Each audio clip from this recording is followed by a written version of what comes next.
آمين والصلاة والسلام على سيدنا وشفيعنا بالقاسم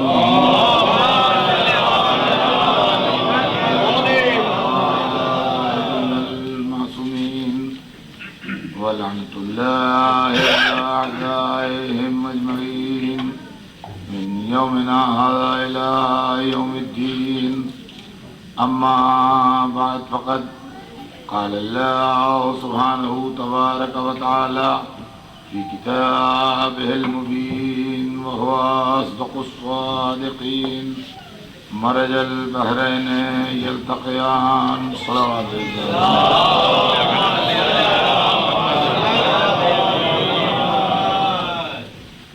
قرآن مجید میں سورہ رحمان میں دو دریاؤں کے ملنے کا تذکرہ ہے، اور مفسرین نے بحرین کی تفسیر میں یہ لکھا ہے کہ بحرین یعنی دو دریاؤں سے مراد مولا علی اور جناب سیدہ ہیں۔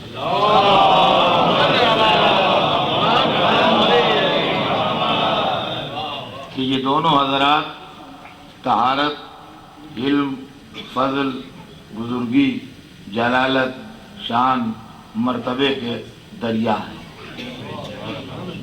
مجھ سے ان دو مجالس کے سلسلے میں جو مجھے ایک آج پڑھنا ہے ایک کل پڑھنا ہے، بہت سے دوستوں اور محترم لوگوں کی کچھ فرمائشیں ہیں جن کو مجھے پورا کرنا ہے۔ پھر مجالس کا جو عنوان ہے وہ بھی پیش نظر رکھنا ہے۔ چنانچہ میں نے یہ طے کیا کہ ان دونوں مجلسوں کو اس طرح تقسیم کیا جائے کہ ایک مجلس میں مولا علی کے حالات بیان کیے جائیں اور ایک مجلس میں جناب سیدہ کے حالات بیان کیے جائیں۔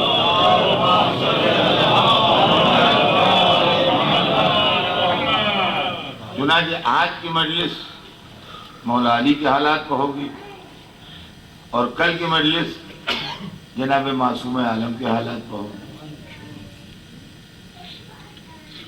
یہ دو مجلسیں اس طریقے سے تقسیم ہو جائیں گی۔ اسی مناسبت سے میں نے ایک ایسی آیت قرآن کی شروع کی جس میں دونوں بزرگوں کا تذکرہ ہے، تاکہ آیت کی بھی ایک مناسبت مجلس سے قائم رہے۔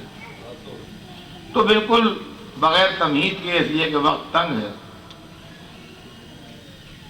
غور طلب بات یہ ہے کہ مولا علی اور جناب معصومہ کے جتنے فضائل تاریخ میں ہیں، جتنا ان کا مرتبہ ہے، جیسا ان کا خاندان ہے، جیسا ان کا رسول اللہ سے رشتہ ہے، اور جو کچھ ان کے اسلام میں کارنامے ہیں، اس سے کوئی دوست، دشمن، اپنا پرایا، غیر، چاہنے والا، جلنے والا انکار نہیں کر سکتا۔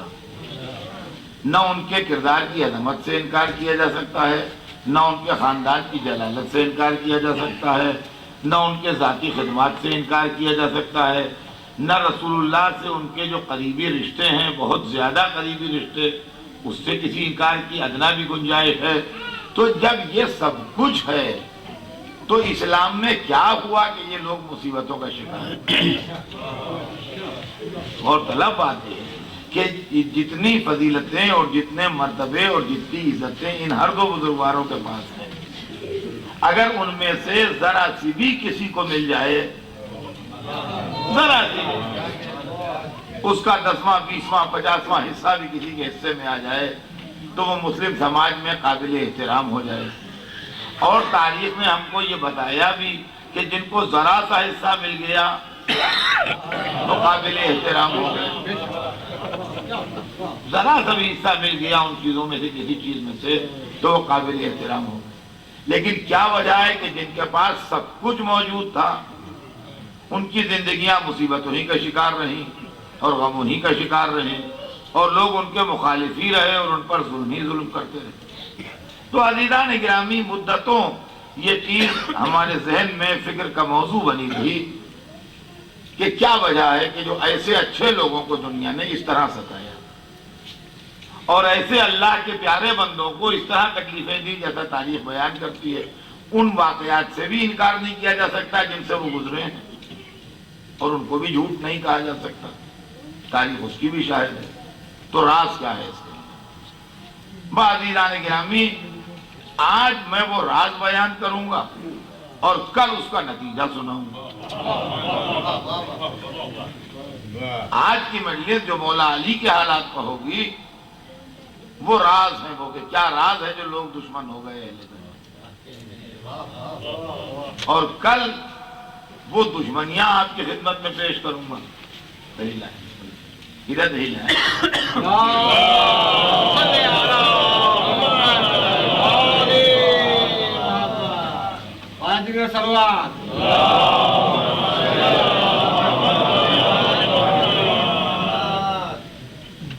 تو آج میں آپ کی خدمت میں وہ راز بیان کروں گا کہ وہ راز کیا ہے کہ جو اتنے اچھے لوگوں کے لوگ دشمن ہو گئے، اور کل وہ دشمنی سناؤں گا کہ کیا دشمنی ہوئی.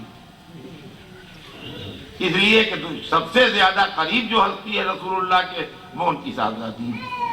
مولا علی بھی بہت قریب ہیں مگر قربت کی وہ حد مولا علی کو بھی حاصل نہیں ہے. جناب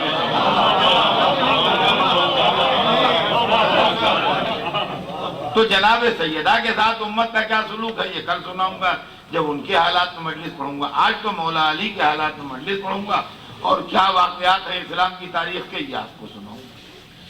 تو اصل میں علی جیسی شخصیت سے دشمنی کہاں سے شروع ہوئی؟ دیکھیں اس کی ایک ہی کہانی ہے. جو دشمنی کی کہانی ہے وہی دوستی کی کہانی ہے، جو دوستی کی کہانی ہے وہی دشمنی کی کہانی ہے. دو کہانیاں نہیں ہیں. ہم علی علی کیوں کرتے ہیں اور لوگ نام علی سے خار کیوں کھاتے ہیں؟ دونوں کا ریزن ایک ہے، دو ریزن نہیں. دونوں کا ریزن ایک ہے، ریزن دو نہیں ہے. تاریخ کے واقعات ایک ہیں، اس کا رد عمل دوہرا ہے. کہیں وہ محبت کی شکل میں نمایاں ہو رہا ہے اور کہیں عداوت کی شکل میں نمایاں ہو رہا ہے. اب چونکہ میری عادت ہی پڑ گئی ہے کہ بچوں کو روزمرہ کی مثالیں دے کے سیدھی سیدھی باتوں سے سمجھاتا ہوں، اس لیے یہ بات عرض ہے کہ اس شہر میں گرمی بھی ہوتی ہے جیسے آج کل ہو رہی ہے اور سردی بہت زیادہ ہوتی ہے. تو یہاں کولر بھی چلتے ہیں اور ہیٹر بھی چلتے ہیں. گھر کو گرم رکھنے کا بھی انتظام ہے اور گھر کو ٹھنڈا رکھنے کا بھی انتظام ہے. تو آپ مجھے یہ بتائیے کہ کیا آپ نے دو طرح کا پاور لے رکھا ہے؟ ایک وہ جو ٹھنڈا کرنے کے لیے استعمال ہوتا ہو اور ایک وہ جو گرم کرنے کے لیے استعمال ہوتا ہو، یا ایک ہی پاور سے دونوں کام ہوتے ہیں؟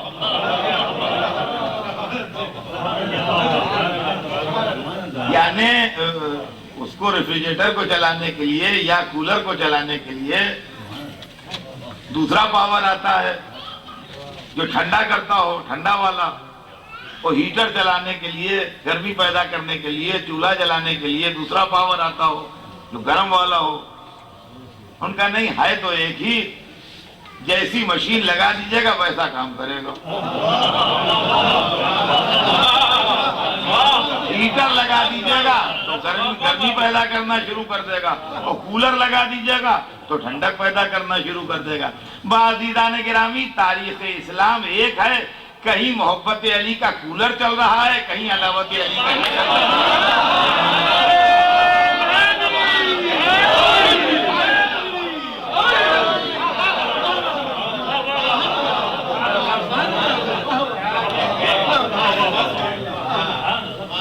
بس دیر لگ جاتی ہے اور وقت باتوں میں بس زیادہ گزر جاتا ہے. لہذا بس میرا تمہید موضوع پہ آ جاؤں کہ جہاں سے اسلام کی تاریخ کا آغاز ہوتا ہے وہیں سے دو پودے نکلنا شروع ہوتے ہیں.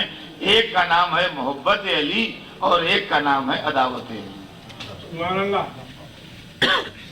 آغاز تاریخ اسلام وہاں سے ہوتا ہے ہمارے سامنے پبلک کی نظروں میں، جہاں سے حضور دعوت عشیرہ میں لوگوں کو بلا کے اپنے مسلک کا اعلان فرماتے ہیں اور لوگوں سے کہتے ہیں کہ میں تمہاری طرف خیر دنیا و آخرت لے کے آیا ہوں، کون ہے جو اس کام میں میری مدد کرے.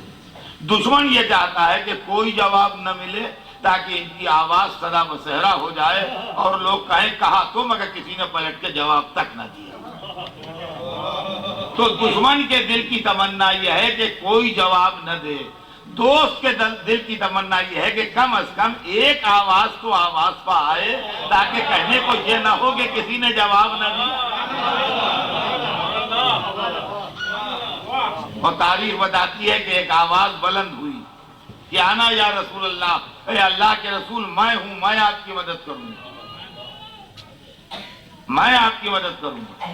آپ یقین مانیے کمسن بچے کی یہ آواز جو اس نے مجمع کو حقارت کی نظر سے دیکھ کے کہا تھا آنا یا رسول اللہ، میں ہوں اللہ کے رسول، میں آپ کی نصرت کروں گا، اہل ایمان کے دل میں یہیں سے محبت کی بنیاد رکھی گئی اور دشمنان اسلام کے دل میں یہیں سے عداوت کی بنیاد رکھی گئی۔ چاہنے والوں کی تھنکنگ یہ ہوئی کہ تھا تو بچہ مگر کیا پیاری بات کہہ گیا، چلنے والوں نے کہا ان صاحبزادے کو کیا ہو گیا تھا جو کھڑے ہو گئے تھے موقع۔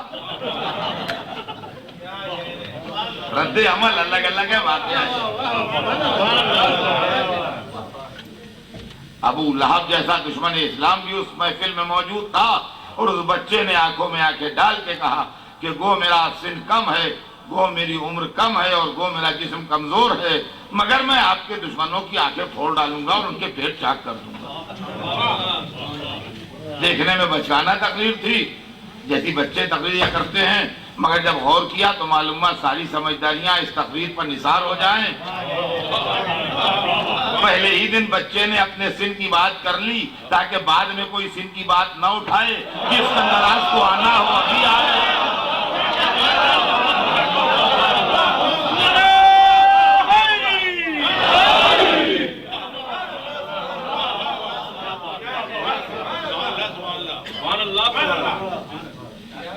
جس اندراز کو آنا ہو ابھی آئے۔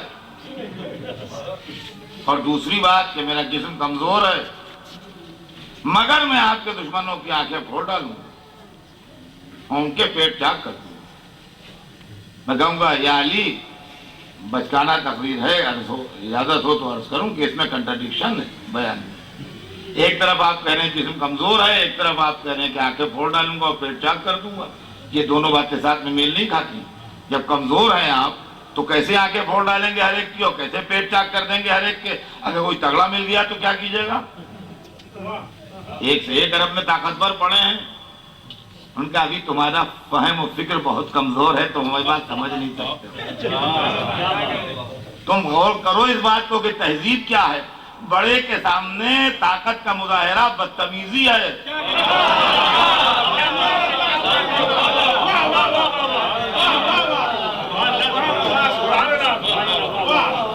لیکن دشمن کے سامنے کمزوری کا اعتراف بزدلی ہے۔ توجہ چاہتا ہوں عزیزان گرامی، تھوڑا تھوڑا آگے بڑھائیں آپ لوگ۔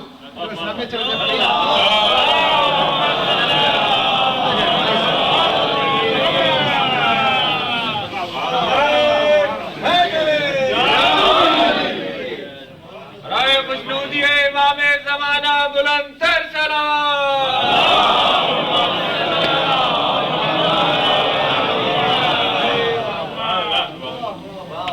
بلاغت زبان حیدر کرار دیکھیے گا کہ بڑے کے سامنے طاقت کا اظہار بدتمیزی ہے، کہ باپ کے سامنے اکلے کھڑے ہیں جوان ہو گئے تو یہ بدتمیزی ہے۔ قرآن کہتا ہے جھک کے آؤ سامنے، اپنے شانوں کو جھکا دو ماں باپ کے سامنے۔ تو بڑے کے سامنے مذہب نہیں چاہتا کہ آپ اکڑ کے آئیں، اور دشمن کے سامنے کمزوری کا اقرار بزدلی ہے۔ تو شاید علی نے عجیب و غریب جملہ کہا ہے جس میں دونوں پہلو بچائے ہیں، کہ کمزوری کا اعتراف خدا و رسول کے سامنے ہے، طاقت کا اعلان دشمنان محمد کے سامنے ہے۔ صلوات بھیجتے ہیں محمد۔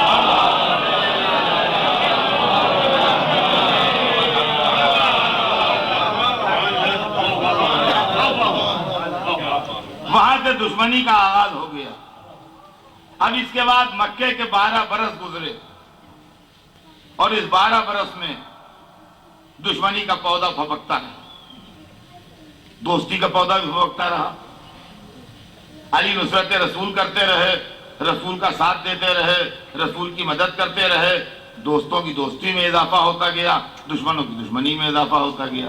کافروں نے رسول کے پیچھے اپنے بچے لگا دیے تاکہ ان کو ڈھیلے مارو، پتھر مارو، ان کو کسی سے باتیں نہ کرنے دو۔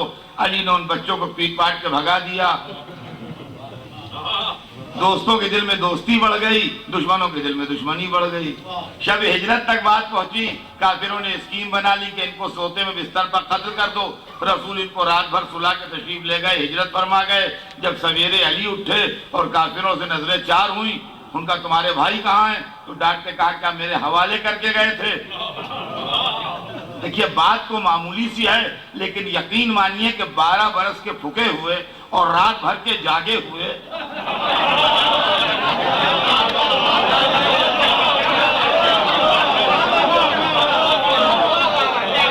محبت کرنے والوں کے دل میں محبت میں اضافہ ہوا کہ اپنی جان بیچ کے بستر رسول پر سوئے، لہذا ہمارے دل میں محبت کا ایک نیا ورق کھلا۔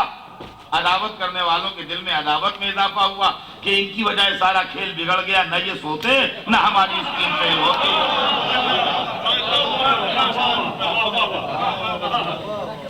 تو ان کو غصہ علی پہ آیا، خیر ہجرت ہو گئی، اب رسول مکے سے مدینے تشریف لے گئے، لیکن کافر چین سے نہ بیٹھے، ان کو غصہ تو تھا ہی ان کا، ٹھیک ہے اب وہ اگر وہاں چلے گئے تو ہم وہاں جا کے ان کا مقابلہ کریں گے۔ چنانچہ کافر 1000 کا لشکر لے کے سن 2 ہجری میں آئے حملہ کرنے کے لیے رسول اللہ کے اوپر، تو رسول اللہ بھی 313 اصحاب کو لے کے مدینے سے باہر نکلے، اور بدر کنویں کی جگہ کے اوپر ایک مقام تھا جہاں بدر نام کا کنواں تھا، ایک میدان تھا وہاں، اور اس میدان میں بدر نام کا کنواں تھا، تو اس وجہ سے وہ جنگ بدر کہلاتی ہے۔ وہاں دونوں لشکر آمنے سامنے ہوئے، تو 3 کافر جو دشمن اسلام میں بہت کھول رہے تھے اور بہت آنکھیں سے باہر تھے اور بہت غصے میں تھے، وہ نکل آئے سب سے پہلے۔ ایک کا نام تھا عتبہ، ایک کا نام تھا شیبہ، ایک کا نام تھا ولید۔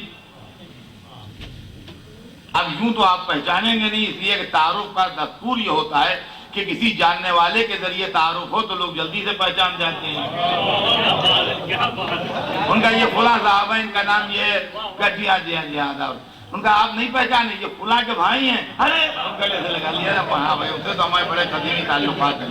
تو یہ معاملہ ہوتا ہے کہ جب کسی جاننے والے کا نام بیچ میں آ جائے تعارف کے لیے تو تعارف جو ہے مکمل ہوتا ہے۔ تو میں نے پڑھ دیا، آپ نے سن لیا کہ ایک کا نام عتبہ تھا، ایک کا نام شیبہ تھا، ایک کا نام ولید تھا، لیکن اب درمیان میں کوئی جاننے والا آ جائے تو تعارف مکمل ہو جائے گا، اس لیے کہ یہ مجمع نہ عتبہ کو جانتا ہے، نہ شیبہ کو جانتا ہے، نہ ولید کو جانتا ہے، مگر ایک ایسا کریکٹر کا نام لیتا ہوں جس کو آپ جانتے ہیں۔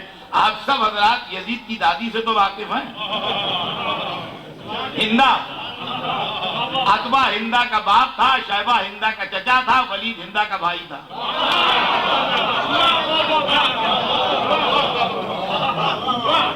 اب دیکھیں سب پہچان گئے، لیکن ہندا سے تعلقات قدیمی۔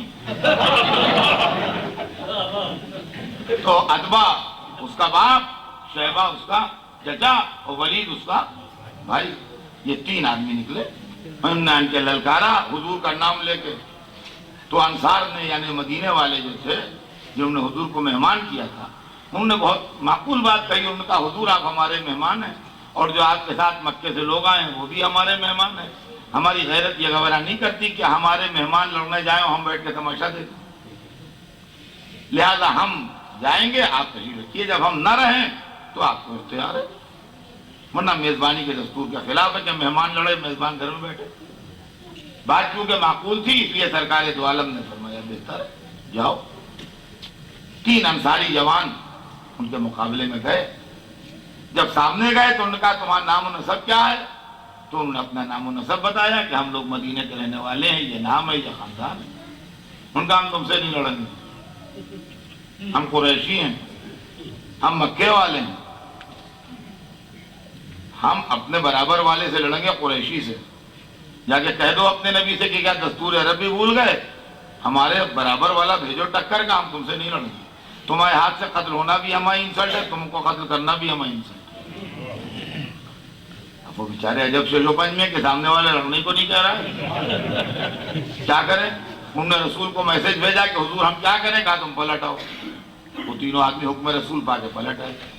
اب یہاں 3 خاندانی آدمی چاہیے مکے والے کہ جن کا ٹھیک ٹھاک خاندان ہو، وہ اعتراض نہ کر بیٹھے پھر دوبارہ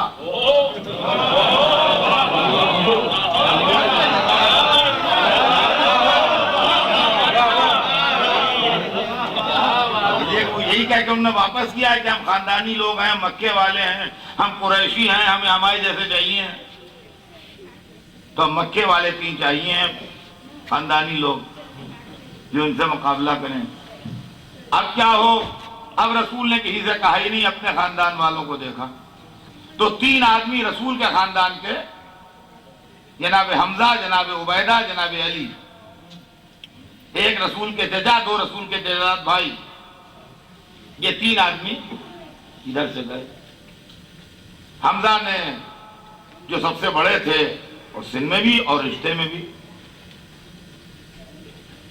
وہ گئے. انہوں نے جا کے اتباع سے کہا کہ ہاں آپ بتاؤ. یہ کہتے نقاب الٹی.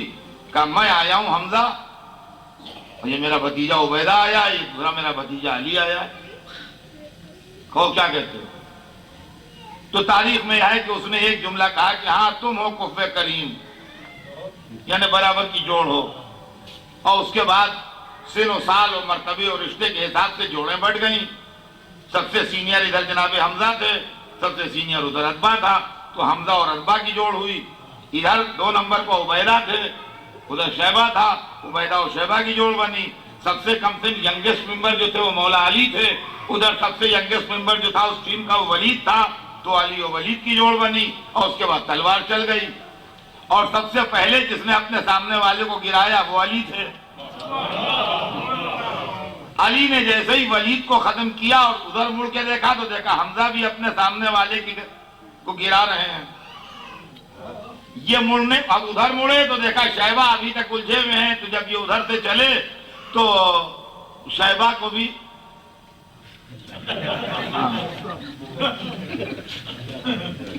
تاریخ بتاتی ہے کہ یہ منظر دیکھ کے ابو سفیان کا ایک لڑکا جوان ہو گیا تھا جس کا نام تھا حنظلہ.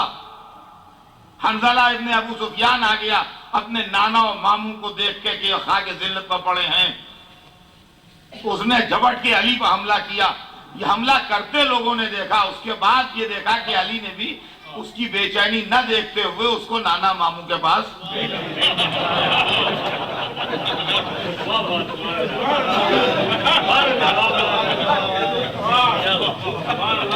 اور اس کے بعد جو تلوار کھینچ کے جناب حمزہ اور مولا علی نے اور دوسرے مسلمانوں نے کافروں پر حملہ شروع کیا تو تاریخ بتاتی ہے کہ تھوڑی دیر میں لشکر کفار میں بھگدڑ مچ گئی. میں بہت تفصیل سے نہیں بلکہ بہت جلدی پڑھ رہا ہوں تاکہ منزل تک پہنچ جاؤں. لشکر کفار میں بھگدڑ مچ گئی اور جب کشتے گنے گئے تو جتنے بدر میں مارے گئے تھے ان میں 50% اکیلے علی نے قتل کیے تھے اور 50% سارے مسلمانوں نے مل کے قتل کیے.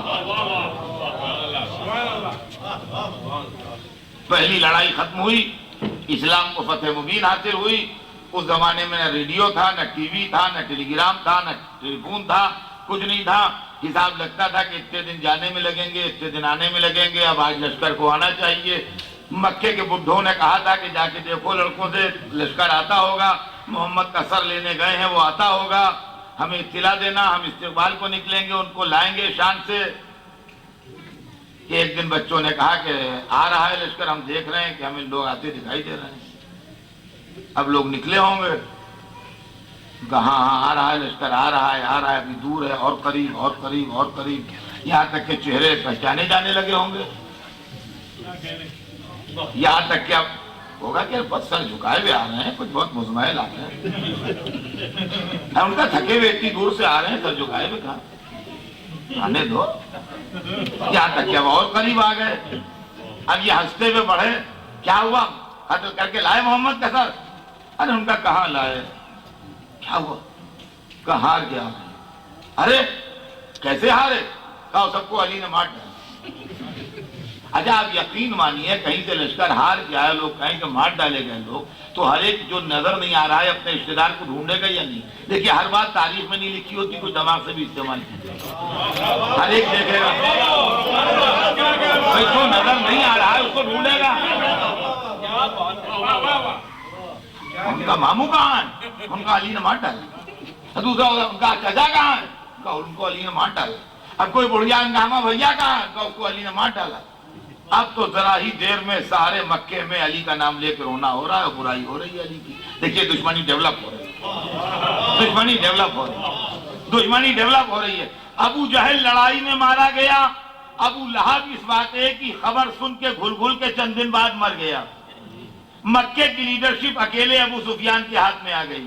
تاریخ بتاتی ہے سال بھر ابو سفیان اور اس کی بیوی ہندا نے گلے میں ڈھول ڈال کے حزنیہ نظمیں پڑھی ہیں اور چندہ کیا ہے، اور اس کے بعد پیسے جمع کیے ہیں، اور دوسرے سال لشکر کی تعداد 3 گنی بڑھا کے گئے ہیں لڑنے کے لیے. یعنی اب کی 1000 کا لشکر لے کے گئے تھے، احد میں 3000 کا لشکر لے کے گئے. حضور سرور کائنات 700 کا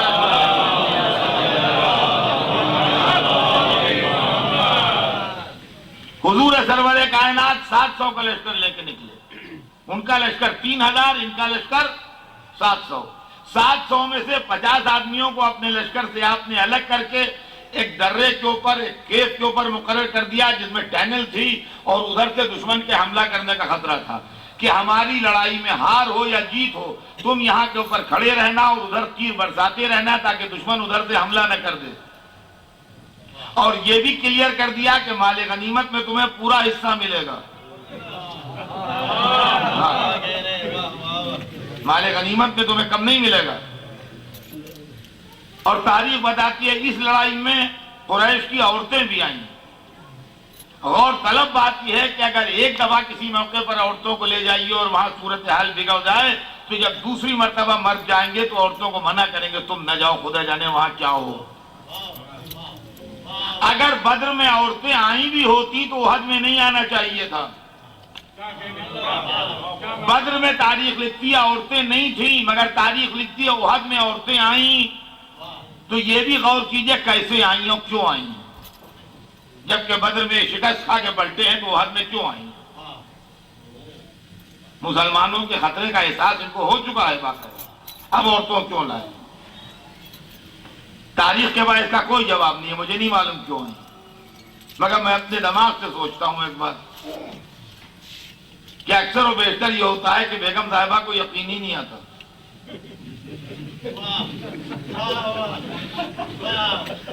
ان کا ایسا رومال لیتے آنا امریکہ میں ملتا ہے، ہم نے شکاگو، نیو یارک، ہیوسٹن ہر جگہ ڈھونڈا نہیں ملا. پورا دن صرف کیا ہر جگہ نہیں ملا. جب واپس گئے کہا 3 شہروں میں ڈھونڈا ہے امریکہ کے کہیں نہیں ملا. کہا تم نے ڈھونڈا ہی نہ ہوگا.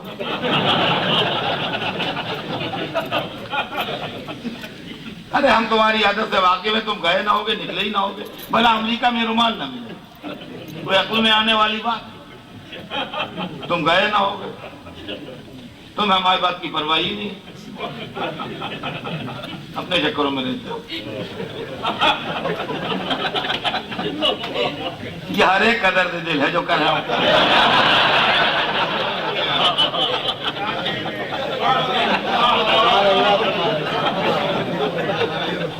تو میں یہ سمجھتا ہوں کہ جو عورتیں آئیں اس کا چکر یہ ہے کہ ابو سفیان نے جا کے یہ بات بتائی ہوگی کہ لڑائی ہم اس لیے ہار گئے کہ سب کو علی نہ مارتا. تو ہندا جس کا پورا خاندان مار ڈالا گیا تھا اس کو یقین ہی نہ آ رہا ہوگا. ایک عقل میں آنے والی بات ہی نہیں ہے کہ علی سب کو مار ڈالیں. تم لڑے ہی نہ ہوگے، تم لڑے ہی نہ ہوگے. اچھا اب کی ہم چل کے دیکھتے ہیں کیسے علی سب کو مار ڈالتے ہیں. اور تاریخ بتاتی ہے کہ جب لشکر اسلام سفارہ ہوا تو تلوار چلنے سے پہلے یزید کی دادی اپنے ساتھ کی گانے والی عورتوں کو لیے ہوئے گاتی بجاتی دونوں لشکروں کے درمیان سے گزری. گاتی بجاتی اپنے دونوں لشکروں کے درمیان سے ہندا گزری جس کے گلے میں ڈھول پڑا ہوا تھا. آگے آگے گاتی بھی جا رہی تھی اور اس کے پیچھے اس کے خاندان کی عورتیں اور اس کی چاہنے والی عورتیں سب گاتی بجاتی اس کی آواز میں آواز ملاتی بھی جا رہی تھی. جو گیت اس قدر محمل ہے کہ میں منبر سے سنا نہیں سکتا. اگر آپ کو اس کے بول سننا ہے تو حسینیہ سے باہر کہیں ملیے گا تو سنا دیں.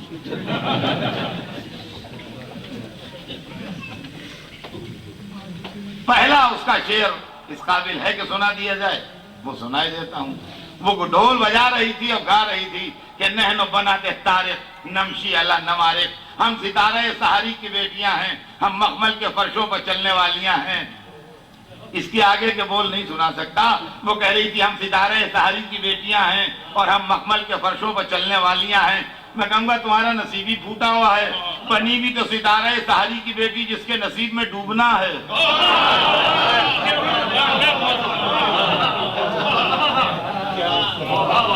اور تاریخ بتاتی ہے کہ جب یہ گاتی بجاتی گزر گئیں تو علمدار لشکر کفر بڑھا اور عالم اسلام مولا علی کے ہاتھ میں تھا.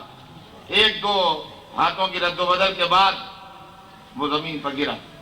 دوسرے نے علم لیا, وہ گرا. تیسرے نے علم لیا, وہ گرا. چوتھا, پانچواں, چھٹا, ساتواں. 7 میتیں لین سے پڑیں اور 8واں علم پڑا ہے. کوئی اٹھانے والا نہیں ہے, اس لیے اٹھانے کا مطلب ہے موت.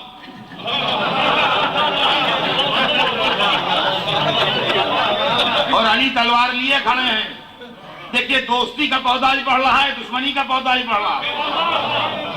یہ ذہن میں رکھیے گا, دوستی بھی ڈیولپ ہو رہی ہے اور دشمنی بھی ڈیولپ ہو رہی ہے. علی تلوار لیے کھڑے ہیں, 7 میتیں پڑی ہیں, 8واں علم پڑا ہے, کوئی آ نہیں رہا ہے. جب عورتوں نے یہ منظر دیکھا تو اپنے لشکر کی عزت بچانے کے لیے ایک عورت نے ہاتھ میں بڑھ کے علم اٹھا لیا. یہ جنگ احد ہے. ایک عورت نے ہاتھ میں بڑھ کے علم اٹھا لیا. تاریخ بتاتی علی لاہور پڑھ کے اپنے لشکر میں واپس آ گئے. وہ اسی دن سے پرکھ گئیں. صلوات بھیج دیں محمد.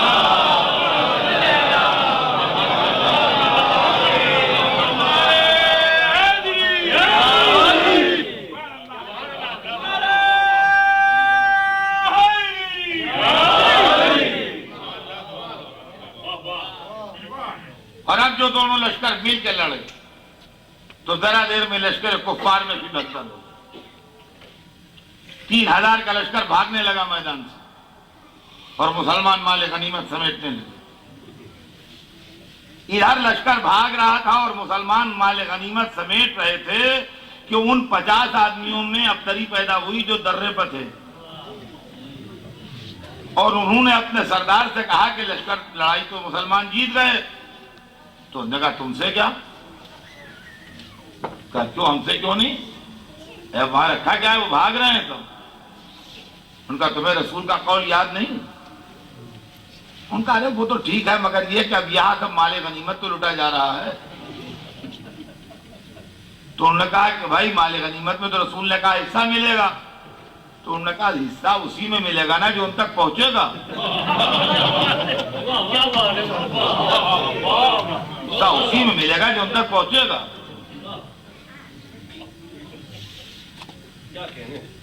تو ان کا تم یہی ٹھہرو, حکم رسول یہی ہے.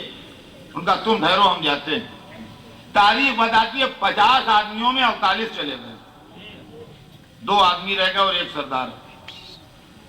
50 آدمی اور ایک سردار کھڑا کیا تھا رسول اللہ نے. تو ایک سردار باقی رہ گیا اور 2 آدمی, صرف 2, جنہوں نے کہا کہ رسول نے کہا ہے ہم نہیں جائیں گے. 3 آدمی رہ گئے درے پر 51 کے بدلے اور 48 آدمی چلے گئے.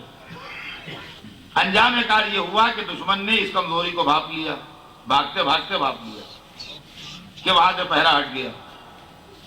پلٹ کے اسی درے سے کافروں نے حملہ کر دیا.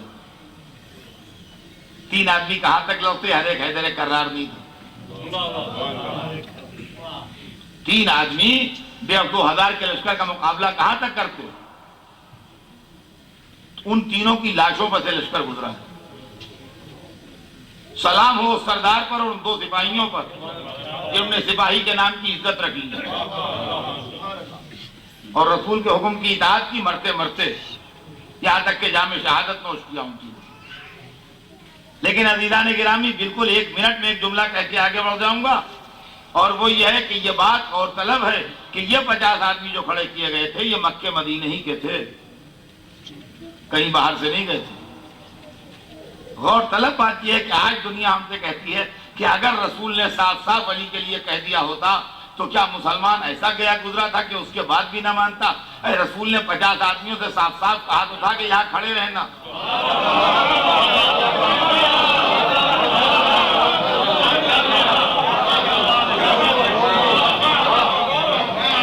جب 4 ٹوٹی زرہوں اور 2 تلواروں کے لیے رسول کا کہنا نہیں مان رہے تھے لوگ، تو پوری حکومت کے لیے کون مان لیتا؟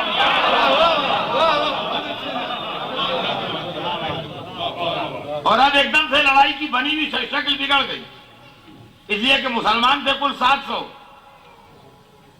اور وہ تھے 3000۔ 3000 کا آدھا ہوتا ہے 1500، تو 1500 بھی 700 کے دونے سے زیادہ ہیں۔ 700 کے دونے ہوتے ہیں 1400، اور یہ دونوں طرف 1500 تھے۔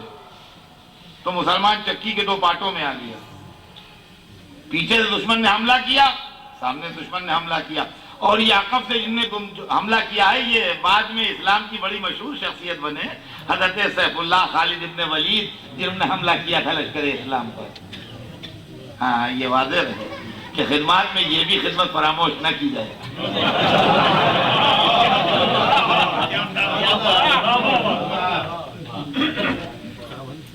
اور اب صورتحال یہ پیدا ہو گئی کہ پیٹھ پر تلواریں پڑ رہی ہیں، سامنے دشمن تلوار لیے، سارا لڑائی کا نقشہ ہی بگڑ گیا، قابو میں آئی بھی لڑائی ختم ہو گئی۔ اور اس وقت کچھ دلیر مسلمان جیسے جناب حمزہ، جناب ابو دجانہ انصاری، جو تلوار چلاتے چلاتے جام شہادت نوش کر کے دنیا سے رخصت ہوئے، اور بہت سے سمجھدار مسلمان حالات کی نزاکت دیکھ کے محفوظ مقامات پر تشریف لے گئے۔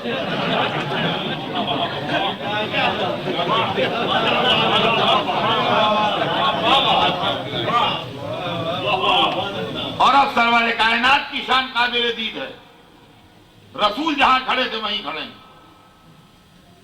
حضور جہاں کھڑے تھے وہیں کھڑے ہیں، اور نہ چہرے پر زردی ہے، نہ رخ پر اضطراب ہے، نہ ماتھے پر پسینہ ہے، نہ دل میں دھڑکن ہے، نہ پیروں میں راشا ہے، نہ ہاتھوں میں کپکپاہٹ ہے، نہ قلب میں اضطراب ہے۔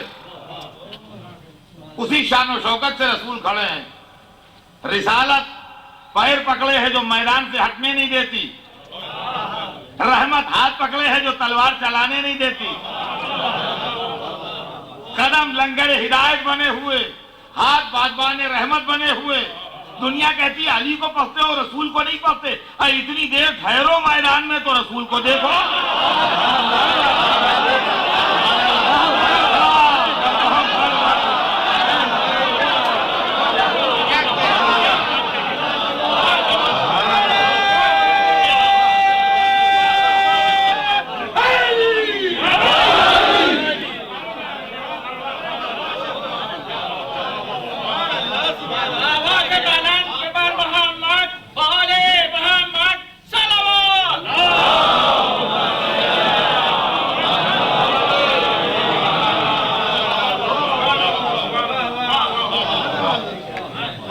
تاریخ بتاتی ہے کسی نے یہ آواز بھی بلند کر دی کہ رسول اللہ شہید ہو گئے۔ لوگ کہتے ہیں شیطان نے بلند کی تھی، اسی نے کی ہوگی، ہم نے کیا۔ لوگ کہتے ہیں یہ آواز بلند تو ہوئی تھی مگر یہ کسی مسلمان نے نہیں بلند کی، یہ شیطان نے بلند کی، شیطان نے بلند کی ہوگی۔ لیکن صحابہ یہ سمجھے کہ ملائکہ کی آواز۔ تو اب ایسے صحابہ سے بھی ہوشیار رہنا چاہیے جو شیطان و ملک کی آواز میں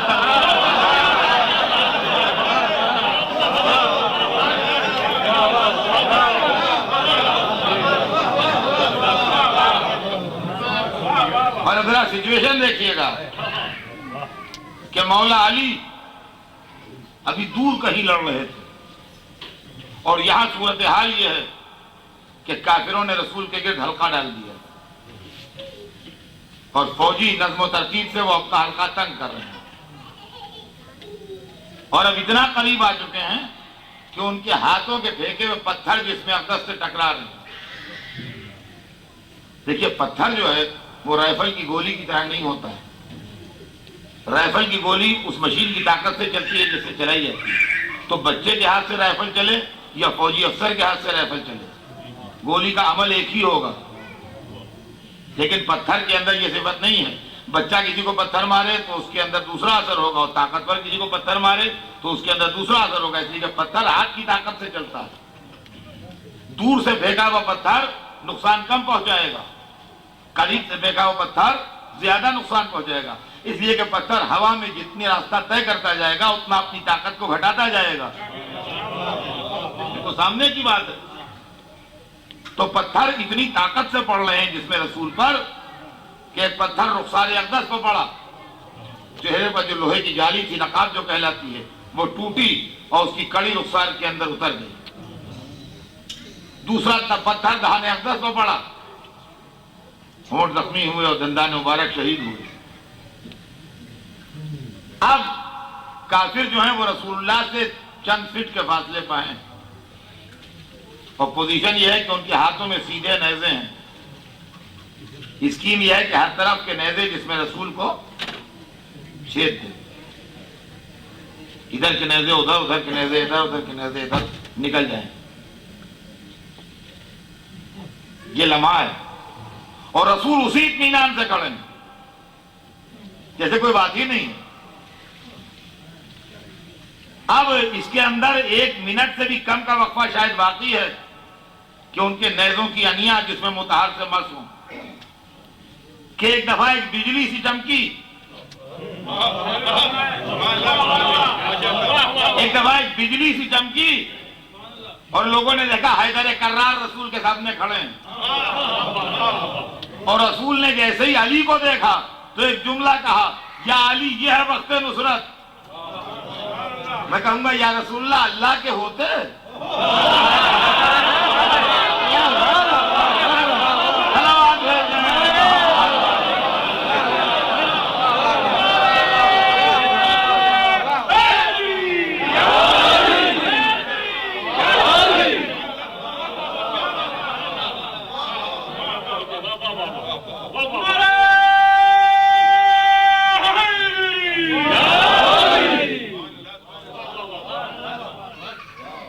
اور تاریخ عرب کی یادگار لڑائی لڑی اس وقت مولا علی نے. تاریخ بتاتی ہے کہ ہاتھ میں تلوار کو لے کے اور اپنے رہوار کو رسول کے گرد چکر دینا شروع کیا. اس کو فارسی میں اس کے لیے ایک لفظ ہے کاوے پر لگانا. کاوے کا لفظ ہے فارسی میں, یعنی گھوڑے کو میدان میں گول چکر دینا. تو رسول کو بیچ میں لیا اور گھوڑے کو گول چکر دیا تلوار کو ہاتھ میں لے کے. تو جو لوگ سامنے کھڑے تھے ان کے سر لڑکتے ہوئے رسول کے قدموں پر آئے. ایک چکر پورا ہوا, دوسرا چکر سرکل اور بڑا ہوا, تیسرا چکر سرکل اور بڑا ہوا, چوتھا چکر سرکل اور بڑا ہوا, سر گرتے جا رہے ہیں. دیکھیں اس کا نام ہے طواف کعبہ ایمان.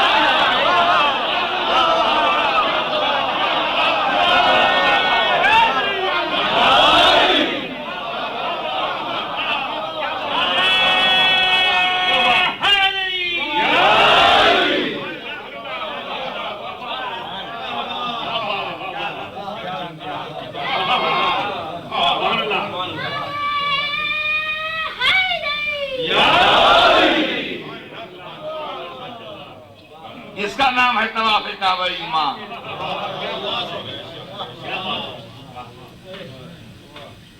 ذرا دیر میں دشمن نے محسوس کیا کہ گھیرا ڈالے رہنے میں ہمیں نقصان ہے. بوکھلا کے دشمن ایک طرف آ گیا. علی یہی چاہتے تھے کہ چاروں طرف کا خطرہ سمٹ کے ایک طرف آ جائے تو مقابلے میں آسانی ہوگی. جو علی چاہتے تھے وہ ہو گیا. بوکھلا کے دشمن ایک طرف آ گیا, اس نے اپنی طاقت ایک طرف یکجا کی, اور اب لڑائی کی شکل بدل گئی. اب یہ ہے کہ ادھر رسول ہیں, ادھر لشکر کفار ہے, بیچ میں علی ہیں. 3000 کا پریشر ایک پہ ہے, ایک کا دباؤ 3000 پہ ہے.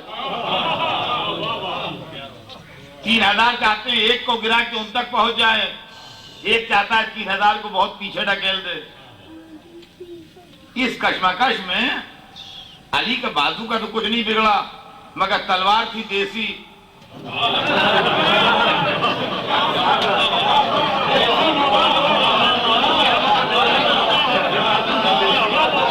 کسی دنیا کی بنی ہوئی تھی. وہ اتنا زبردست پریشر نہیں جھیلتے. کسی کے کاسا سر کو کاٹنے میں, کسی کی پسلیوں سے نکلنے میں, کہیں نہ کہیں پر الجھ کے وہ ٹوٹ گئے. یہ پلٹ آئے رسول کی طرف. موقع کی نزاکت دیکھیے, کہ یا رسول اللہ تلوار ٹوٹ گئی. وہ تلوار لگائے کھڑے تھے, حضور تلوار لگائے ہوئے تھے, مگر وہ اپنے اسی اطمینان سے کھڑے ہیں. تلوار ٹوٹ گئی تو ٹوٹ گئی, کیا میں کہوں یا حضور دشمن سامنے ہی ہے, تلوار دیجئے. وہ کہیں گے مجھ سے کیا مطلب, جس کا سرپاہی ہے وہ تلوار دے.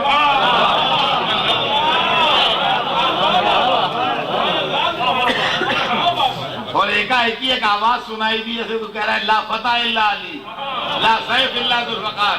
جبرائیل تلوار لیے ہوئے نازل ہوئے. میں کہوں گا جبرائیل تمہیں قسم ہے اس کی جس نے تمہیں خلق کیا ہے, کتابیں لے کے تو کئی پیغمبروں کے پاس آئے ہو, کسی کے لیے تلوار بھی آج تک لائے.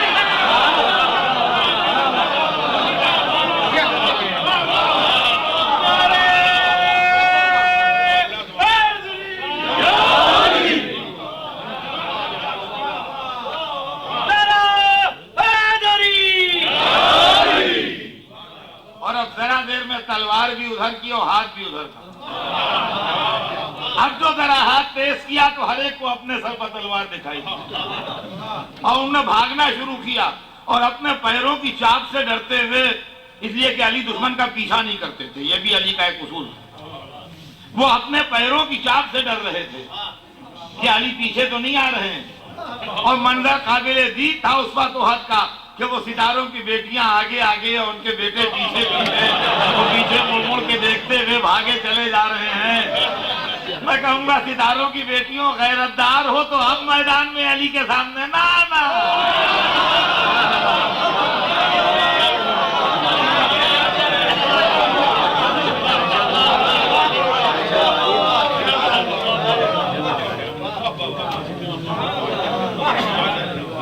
آپ کے دل میں دوستی کا نقش گہرا ہوا میں جانتا ہوں, لیکن جو مکے سے لڑنے آئے تھے انتقام لینے, ان کے دلوں میں دشمنی کا نقش گہرا ہوا.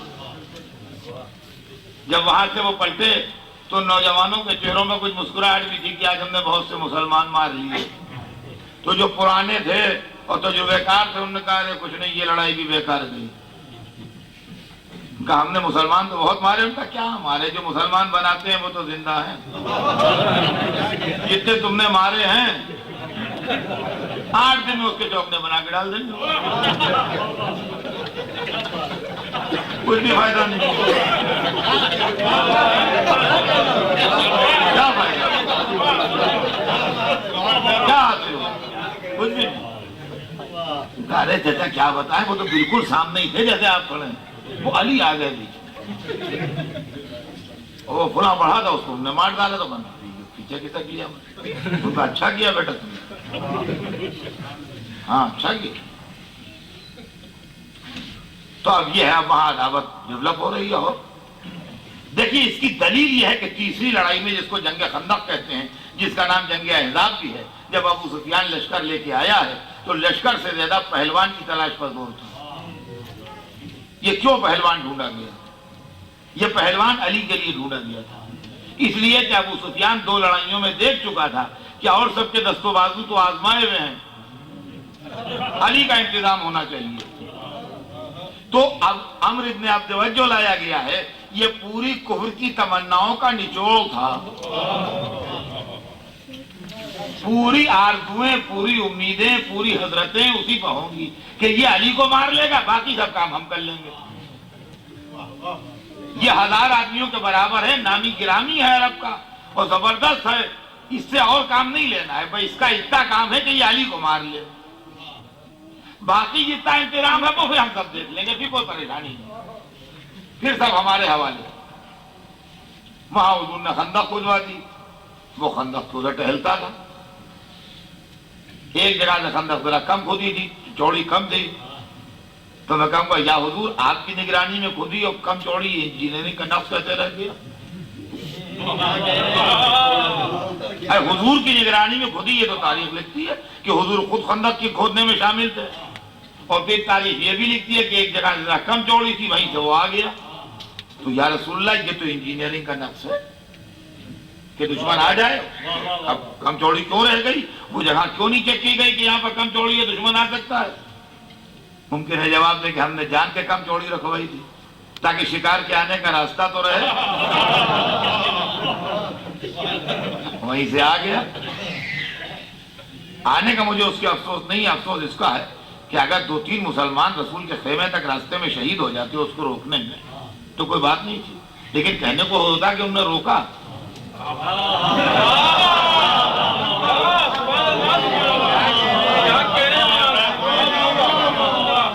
صدمہ اس کا ہے کہ ڈائریکٹ رسول کے خیمے تک آیا اور نیزہ مار کے بدتمیزی کی اس نے اور للکارا، اور رسول نے جب اس کی آواز سنی تو کہا من لہذا الکلب، اس کتے کے لیے کون ہے؟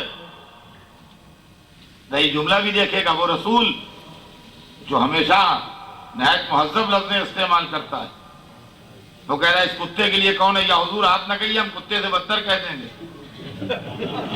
آپ نہ فرمائیے، آپ کی دوا ممکن ہے جواب میں جان بوجھ کے کہہ رہا ہوں اس لیے کہ یہ لڑنے نہیں آیا، یہ عقائد کی توہین کر رہا ہے۔ وہ آگے کہہ رہا تھا مسلمانوں کہاں گئی تمہاری جنت؟ مار ڈالو کافر کو تو غازی ہو جنت تمہاری، مر جاؤ تو شہید ہو جنت تمہاری، آؤ لو جنت، میں بانٹ رہا ہوں جنت، یا میرے ہاتھوں مر کے شہید بن کے جنت لو یا مجھے قتل کر کے غازی بن کے جنت لو۔ تو دیکھیے للکار نہیں رہا ہے جیسے عرب میں للکارا جاتا تھا، یہ عقائد کا مذاق اڑا رہا ہے۔ تو جو عقائد کا مذاق اڑائے اس سے زیادہ تمیز سے بات نہیں ہوتی ہے۔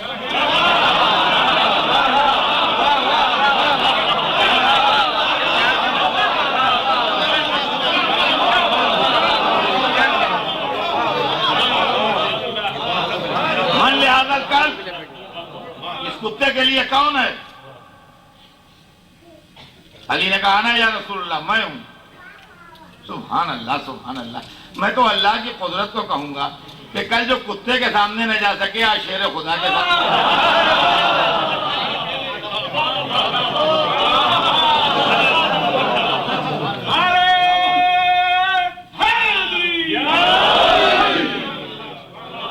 تو مجھے لڑائی نہیں پڑھنا ہے، آپ دیکھ رہے ہیں میں کتنا تیز اپنی منزلوں سے گزر رہا ہوں، مجھے لڑائی نہیں پڑھنا ہے۔ بات جو ہے وہ یہ ہے کہ جب مولا علی گئے اس کے سامنے تو وہاں جو کفار کا لشکر آیا تھا وہ سب، اور ادھر جو ان کے ویلویشر تھے وہ سب،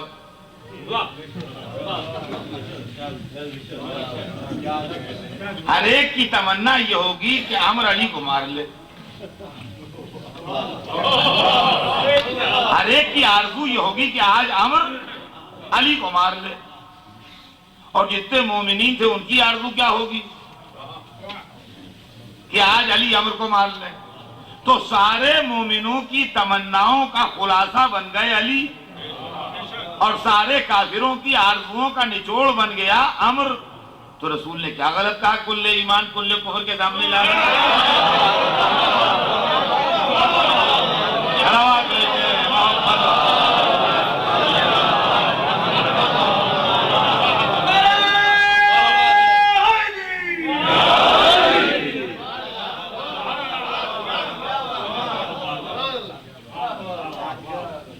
وہاں تھوڑی دیر لڑائی ہوتی رہی اور اس کے بعد مولا نے اس کو زیادہ موقع دیے۔ لوگ کہتے ہیں 70 ضرب کی رد و بدل ہوئی، تو 70 ضرب کی رد و بدل کا مطلب یہ نہیں ہے کہ 70 بار اس نے کیے 70 مولا نے کیے۔ رد و بدل کا مطلب یہ نہ نکالیے گا کہ 70 اس نے کیے 70 مولا نے کیے، نہیں 69 اس نے کیے ہوں گے لیکن انہوں نے کیا ہوگا۔ اس لیے کہ رسول نے کل کفر کہہ دیا تھا، لہذا علی نے بھی سوچا ہوگا سارے ارمان نکال لے، اور اس کے بعد اس کا سر لیے پلٹے تو رسول نے کہا ایک ضربت عبادت ثقلین پر بھاری۔ کیا کہنا میرے مولا علی، ایسی بھی لڑائیاں لڑ لیے کہ گئے تو معیار ایمان بنے، واپس آئے تو معیار عمل صالح بنے۔ الا الذین آمنوا وعملوا الصالحات، جب گئے تو کل ایمان کا خطاب پایا، جب آئے تو کہا کہ عبادت ثقلین پر ایک ضربت بھاری ہے۔ اور اب اس کے بعد کافروں کی ہمت تو ٹوٹ گئی، ان میں تو دم رہا نہیں لڑنا، مگر ابو سفیان نے خیبر کے یہودیوں کو اونچا کیا، خیبر کے یہودیوں کو اونچا کیا، اور وہاں لشکر کشی کی تیاریاں ہو رہی تھیں کہ رسول لشکر لیے ہوئے پہنچ گئے۔ اس لیے کہ انہوں نے راستے خطرناک کر دیے تھے اور مسلمانوں کو اکا دکا مارنا اور لوٹنا شروع کر دیا تھا، لہذا ان کی سرکوبی ضروری تھی۔ تو رسول لشکر لیے ہوئے پہنچ گئے۔ خیبر قلعے کا نام نہیں، خیبر علاقے کا نام، قلعے کا نام تھا قموس، قلعے کا نام تھا قموس۔ اس کے آگے خندق تھی، اس پر دروازہ کھلتا تھا، اور دروازہ جو تھا وہ گیٹ کم برج تھا، وہ پٹوں والا دروازہ ایسا نہیں تھا، وہ دروازہ یوں آتا تھا نیچے۔ سمجھ لیجئے معاملے کو۔ جو لوگ کہتے ہیں 40 پہلوان مل کے کھینچتے تھے، تو لوگوں کی سمجھ میں نہیں آتا 40 پہلوان کیسے مل کے کھینچتے تھے۔ وہ ایسا تھا اس زمانے میں، وہ کرین ورین کا سسٹم نہیں تھا، ہاتھ میں ہی سب کام ہوتا تھا، تو موٹی زنجیروں سے جکڑا ہوا تھا وہ، جب ادھر سے کھولا جاتا تھا دھیرے دھیرے کر کے وہ ایسے آ جاتا تھا، تو وہ برج بن جاتا تھا خندق کے اوپر، وہی برج تھا، اور جب اس کو اٹھا لیا تو وہی دروازہ ہو گیا، ادھر خندق آ گئی، راستہ بند ہو گیا۔ سچویشن سمجھ گئے آپ کیا تھی؟ سچویشن سمجھ میں آ گئی۔ جب اس کو کھول دیا تو وہی برج ہے، اس پر سے لوگ آ جا رہے ہیں، اور یوں زنجیریں لگی ہوئی ہیں، ان سے وہ جکڑا ہوا ہے، اور جب ان زنجیروں کو کھینچا لوگوں نے تو وہ لوہے کا ایک پٹ جو ہے وہ اٹھ کے بند ہو گیا، یوں بند ہو گیا۔ اب وہ بند بھی ہو گیا اور ادھر خندق آ گئی سامنے، اب آنے جانے کا راستہ ہی بند ہو گیا۔ یہ پوزیشن تھی اس کی، گیٹ کم برج تھا۔ تو لوگ کہتے ہیں کہ اصل میں مسلمان لڑنے تو جاتے تھے، مگر یہ کہ جب کفار ڈھول بجاتے تھے تو گھوڑے بھڑک جاتے تھے، تو پہاڑی راستے پر سنبھالنا مشکل ہو جاتا تھا، تو لوگ چلے آتے تھے۔ ٹھیک ہی ہو گئے، اب لکھا ہے تو ہم تو زمانے میں تھے نہیں کہ ہم کہ نہیں ایسا نہیں ہوتا تھا، ہوتا ہوگا، گھوڑے بھڑک جاتے ہوں گے، جیسے باجے باجے بجاتے ہوں گے گھوڑے بھڑک جاتے ہوں گے۔ لیکن بعد جب مولا علی گئے تو ان کا گھوڑا بھڑکا بھڑکا نہیں، اسی لیے ہم آج تک ذوالجناح کی تعریف کرتے ہیں کہ کفار کے ڈھول سے بھڑکتا نہیں۔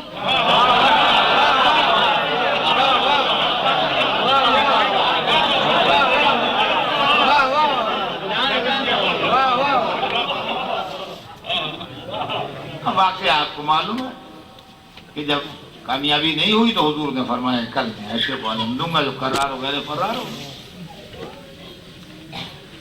اور ایک بات میں آپ کی خدمت میں عرض کر دوں گا، اور بات تمام ہو رہی ہے، میرا وقت تمام ہو رہا ہے، لیکن یہ کہ ایک بات ذہن میں رکھیے گا کہ تمام لڑائیوں میں مذہب کی پالیسی ہے کہ کوئی غیر معمولی طاقت کا مظاہرہ نہیں ہوتا، طاقت بشری سے لڑی جاتی ہے۔ صرف ایک جنگ خیبر ہی اکیلی ایسی ہے جس میں کچھ معجزات کی جھلکیاں ہیں،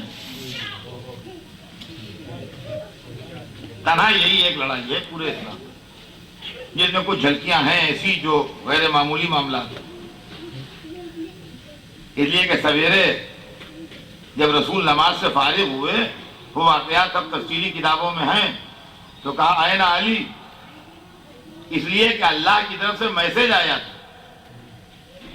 رسول نے یوں نہیں کہا کہ اے نا علی، حدیث قدسی اللہ کی طرف سے پیغام آیا، ناد علی، علی کو پکارو،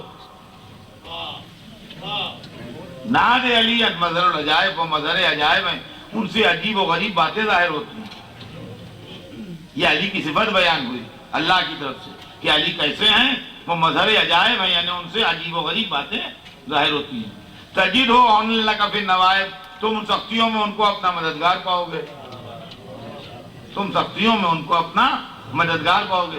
تو لوگ ناد علی پراپر ناؤن سمجھتے ہیں، ناد علی پراپر ناؤن نہیں ہے۔ آج دعا کے طریقے سے ہم لوگ اس کو پڑھتے ہیں، کہتے ہیں ناد علی پڑھو، یا میں نے ناد علی پڑھ لی، یا ناد علی لکھی ہوئی ہے۔ یہ ناد علی، تو ناد علی کا ایک مرکب لفظ بن گیا ہے جو ایک پراپر ناؤن کی شکل میں استعمال ہوتا ہے۔ ناد علی کوئی پراپر ناؤن نہیں ہے، ناد امر کا صیغہ ہے، آرڈر ہے، حکم ہے۔ ناد مانے ندا دو، ندا تو مانے پکارو۔ ناد علی کا مطلب ہے علی کو پکارو۔ ناد علی کوئی پراپر نام نہیں ہے، جیسے دعائے کمیل، دعائے مشلول، اس طریقہ کوئی نام ناد علی نہیں ہے۔ ناد علی کا ترجمہ اگر آپ کسی عربی داں سے کرائیں تو ناد مانے ندا دو، پکارو۔ ناد علی مانے علی کو پکارو۔ اچھا، گفتگو کے چند ٹون ہوتے ہیں، ایک میں آپ سے بات اس طرح کروں کہ برابر والا نہ سنیں، چپ کے بات کرنا، اس کو کہتے ہیں وسپرنگ جو ہوتی ہے کہ دوسرا نہ سنے۔ ایک نارمل آواز ہوتی ہے کہ میں آپ سے واقعہ بیان کر رہا ہوں مگر پہلو میں جو صاحب بیٹھے ہیں وہ بھی سن رہے ہیں، حالانکہ میں ان کو سنانے کے لیے نہیں کہہ رہا ہوں، مگر یہ کہ آواز اتنی ہے کہ وہ بھی سن رہے ہیں۔ اور ایک ہوتا ہے پکارنا، پکارنا چپکے سے نہیں ہوتا، پکارنا وہاں پر کہا جاتا ہے جہاں آواز دور تک جائے۔ اے بھائی صاحب، دور تک جب آواز جائے وہاں تک، جو 10-12 گز 15-20 گز کے فاصلے پر کھڑا ہے تو کہہ رہے ہیں وہ ان کو پکار رہے ہیں، ان کا دیکھیے حضرت آپ کو پکار رہے ہیں، چپکے سے نہیں پکارے جاتے، زور سے آواز۔ تو اللہ رسول سے کہہ رہا ہے نادے علی، علی کو پکارو،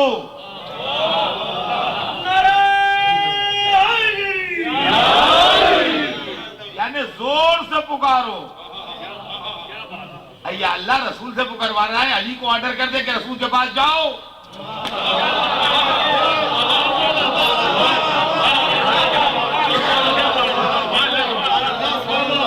سیدھے علی کو آرڈر دے کہ رسول کے پاس جاؤ، کہ رسول کو زحمت دے رہا ہے کہ علی کو پکارو، کہ نہیں جان کے پکاروا رہا ہوں تاکہ ریکارڈ ہو جائے، تاکہ بعد میں اگر کوئی پکارے تو سنت ہو، بدعت نہ ہو۔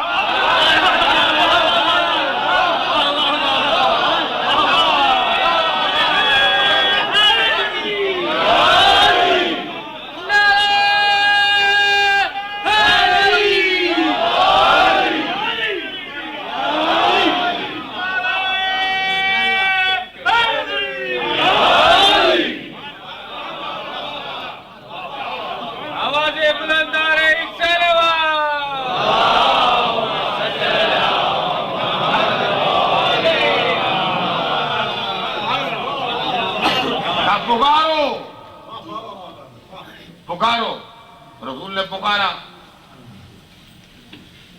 اور بعض کہتے ہیں کہ علی وہیں خیبر میں تھے مگر آنکھوں میں تکلیف تھی، آنکھیں دکھ رہی تھیں، آشوب چشم تھا، اس لیے حاضر نہیں تھے وہاں پر۔ اور دوسرے یہ کہتے ہیں کہ نہیں وہ خیبر میں نہیں تھے، مدینے ہی میں تھے، آنکھوں میں ایسی تکلیف تھی کہ آئے نہیں تھے۔ تو اگر مدینے میں بھی ہوں تو مظہر العجائب کہنے کے بعد آنے میں تعجب نہ کیجیے۔ بعد جب انہوں نے پکارا تو علی سامنے آ گئے، کہا یا علی کیا حال ہے؟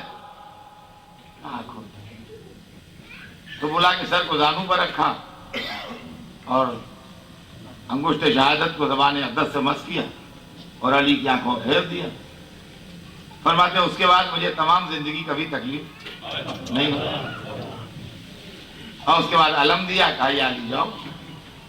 علی علم لے کے چلے اور وہاں وہ بیٹھا ہوا تھا اوپر قلعے کے دروازے کو کھڑکی تھی، اوپر بیٹھتا تھا، وہ دیکھتا تھا ادھر کا منظر۔ تو انہوں نے دیکھا آج کا آنے والا دوسرے انداز سے آ رہا ہے، لشکر تو کب آتا رہے گا، وہ آ گیا۔ اور آنے کے بعد اس نے مظہر العجائب تو ہیں ایسا علم کوئی پتھر پر نصب پر دیا، تو اس نے جو انداز دیکھا وہ سب دیکھا، تو اس نے اندر گھوم کے کہا کہ رب موسیٰ کی قسم تم ہار گئے۔ وہی آیا ہے جس کا ذکر تورات میں ہے، آج وہی آیا، تم آج ہار گئے۔ اور روایت بتاتی ہے کہ بس ادھر سے وہ کہتے ہیں کہ مرحب آتا تھا، مرحب نہیں نکلتا تھا، وہ پہلے اس کا بھائی نکلتا تھا، لوگ پاپولر مرحب تھا تو لوگ سمجھتے تھے مرحب نکلتا ہے، مرحب نہیں نکلتا، اس کا بھائی نکلتا تھا، انتر نکلتا تھا، مگر چونکہ پاپولر مرحب تھا لہذا لوگ کہتے تھے مرحب آ گیا، وہ آتا تھا انتر۔ تو آج بھی وہی آیا اور 2 منٹ کے بعد اندر یہ خبر گئی کہ وہ مارا گیا۔ تو اب وہ اصلی والا مرحب آیا۔ اب عزیزان گرامی وقت بھی تمام ہو گیا اور بیان بھی 1 گھنٹے سے زیادہ ہو گیا، باتوں میں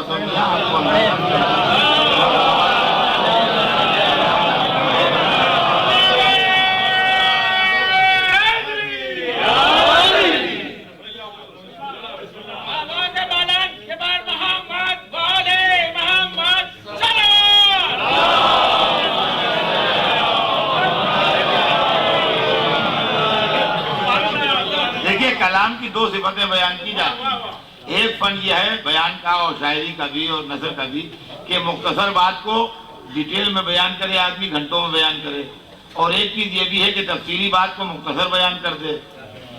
نہیں، آپ اس کو صنعت ایجاز کہتے ہیں، اس کا ٹیکنیکل نام ہے، لیکن آپ اس صنعت میں سنیے آپ کہ اب چلا مرحب اصلی والا. تو تاریخ بتاتی ہے 2 ہوت پہنے اس نے، جو سر پہنتے ہیں لوگ، اور 2 زرہیں پہنی، اور 2 نیزے لیے، اور 2 تلواریں لی، اور 2 ترکش لیے، اور 2 کمانیں لی، ہر چیز ڈبل. وہ علی کے سامنے آیا. اچھا، آنے سے پہلے لڑا نہیں، پہلے نام لڑا. جی وہ غریب بات ہے، ہاتھ پیروں کی لڑائی سے پہلے نام لڑا. اس نے کہا آن کے کہ سارا خیبر جانتا ہے کہ میں مرحوم ہوں. نام لیا اس نے، پہلے اپنے نام سے ڈرایا. بس جیسے اس نے کہا کہ سارا خیبر جانتا ہے کہ مرحوم ہوں، اس نے کہا میں ہوں جس کی ماں نے اس کا نام حیدر رکھا ہے.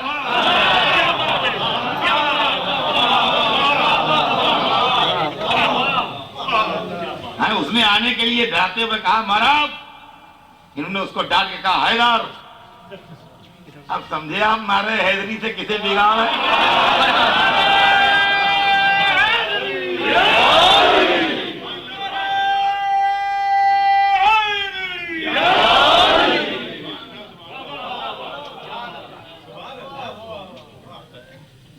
تو 2 زرہیں، 2 ہوت، 2 تلواریں، 2 نیزے، 2 تیر، 2 کمانے، 2 ترکش، سب کچھ 2. علی کے سامنے آ گیا لڑنے کے لیے. حضور میری طرف دیکھتے رہیے گا، مولا علی کی تلوار سے اگر نظر ہٹی تو پھر آپ سمجھ نہیں پائیں.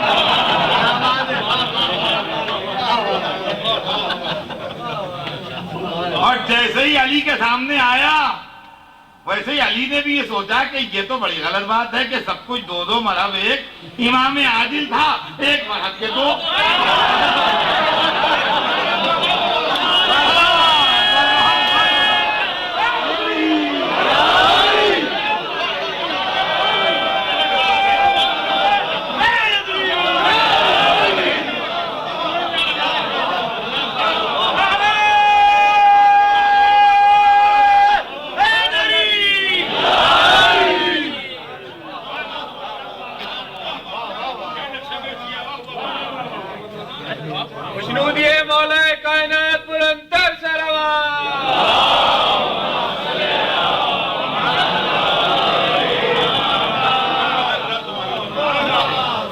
جیسے ہی ان لوگوں نے دیکھا ویسے انہوں نے دروازہ بند کر دیا. وہ گیٹ جو تھا وہ کھینچ. وہیں پہ شیر خدا نے عجب شان دکھائی، اور اس کو اپنوں نے نہیں غیروں نے بھی لکھا ہے، اور ہر صدی کے رائٹر نے لکھا ہے. ہر صدی کے رائٹر نے لکھا ہے، اس صدی والوں نے بھی لکھا ہے. علی ندوی نے بھی جو لکھی ہے کتاب، اس میں بھی لکھا ہے کہ ہم حیرت کی بات نہیں، ہم تصرفات اولیاء کے قائل ہیں. چلو کسی منزل پر ولی تو ماننا.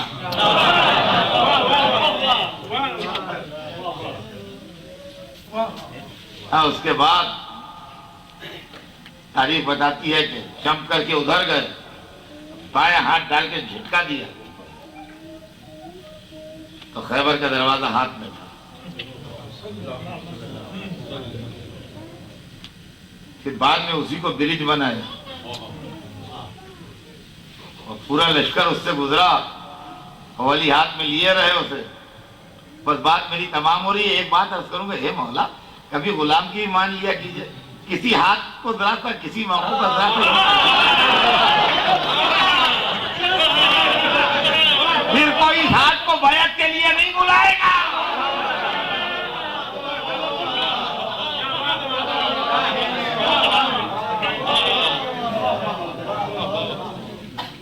یہ آپ کے دل میں ان تمام واقعات کے نتیجے میں محبت کا درخت جوان ہو گیا، لیکن بہتوں کے دل میں عداوت کا درخت جو تھا وہ جوان ہو گیا.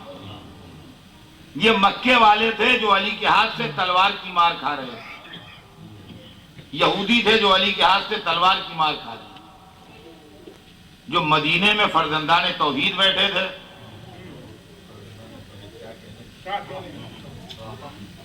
ان میں سے فضائل کسی کو نہیں مل رہے تھے سوائے علی کے. دعوت عشیرہ بھی علی کے حصے میں گئی، شب ہجرت بھی علی کے حصے میں گئی، آیے نجوہ بھی علی کے حصے میں گئی، آیے استخلاف بھی علی کے حصے میں گئی، سورہ دہر بھی علی کے حصے میں گیا، رسول کی بیٹی سے شادی بھی علی کی ہو گئی، کل ایمان بھی علی بن گئے، خندق میں تلوار اوہد میں تلوار بھی علی کے لیے آ گئی، عبادت ضبط عبادت ثقلین پر بھاری علی کی ہو گئی، خیبر کا علم بھی علی کو مل گیا۔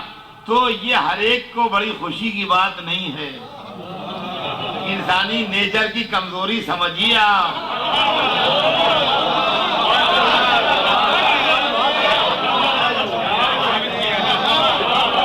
انسانی نیچر کی کمزوری سمجھیے آپ، یہ ہر ایک کے لیے بڑی خوشی کی بات نہیں ہے کہ سب بیٹھے ہیں اور ایک ہی کو سب مل رہا ہے۔ نتیجہ یہ ہوا کہ کچھ علی سے اس لیے خفا تھے کہ تلوار کی مار کھا رہے تھے، کچھ علی سے اس لیے خفا تھے کہ فضائل کی مار کھا رہے تھے۔ فتح مکہ کے بعد یہ دونوں گروپ مل گئے، زبان ایک تھی، کلچر ایک تھا، ماحول ایک تھا، تہذیب ایک تھی، خاندان ایک تھے، بیچ میں ایک پولیٹیکل دیوار کھنچ گئی تھی، وہ ہٹ گئی۔ جب ہندوستان پاکستان کے لوگ امریکہ میں ملتے ہیں تو دیر نہیں لگتی ملنے میں، برسوں ساتھ رہے ہیں، برسوں ساتھ گھومے ہیں، برسوں ساتھ اٹھتے بیٹھے ہیں، ایک گھر میں پیدا ہوئے ہیں، ایک جوانی تک پرورش پائی ہے ساتھ میں، بیچ میں سیاسی اعتبار سے نیشنلٹی اگر چینج ہو گئی اور شکاگو میں آ کے مل گئے تو ان کو ایک کو دوسرے سے پوچھنا نہیں پڑتا ہے کہ آپ کا خاندان کیا ہے، آپ کھاتے کیا ہیں، آپ پہنتے کیا ہیں،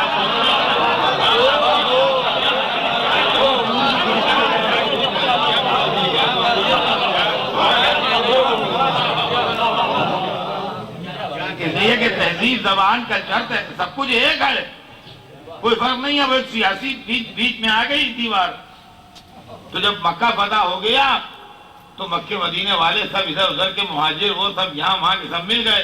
بیتے دنوں کی یاد جب آئی تو کامن پوائنٹ نکلا، دشمنی ہے حیدر کرار۔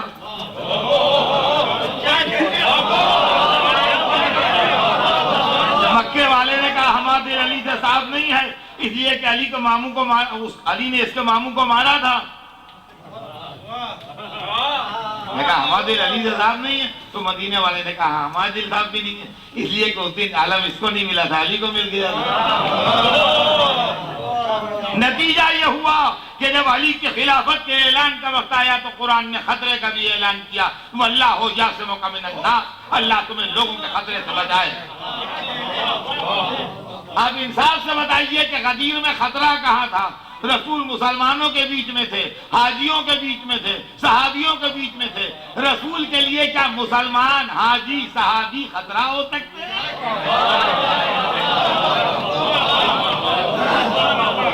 اور عزیزان گرامی، میں آخر کلام میں آپ کو تاریخ سے وہ ثبوت دے دوں جس سے کسی کو انکار کی گنجائش نہ ملے کہ علی سے دو طرح کے لوگ ناراض تھے، ایک وہ جنہوں نے فضائل کی مار کھائی تھی، دوسرے وہ جنہوں نے تلوار کی مار کھائی تھی۔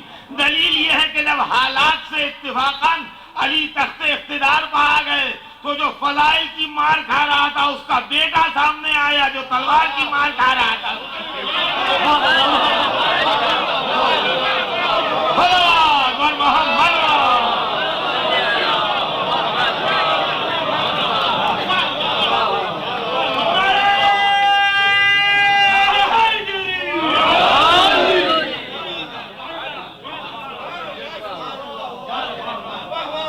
اب سمجھے آپ حیدر کرار کی دشمنی عالم اسلام میں اتنی عام کیوں تھی،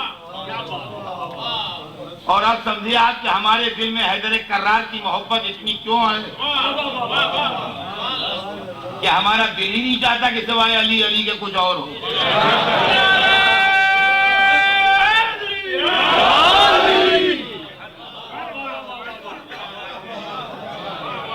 جہاں کسی نے کہا یا علی، دل کی کلی کھل گئی۔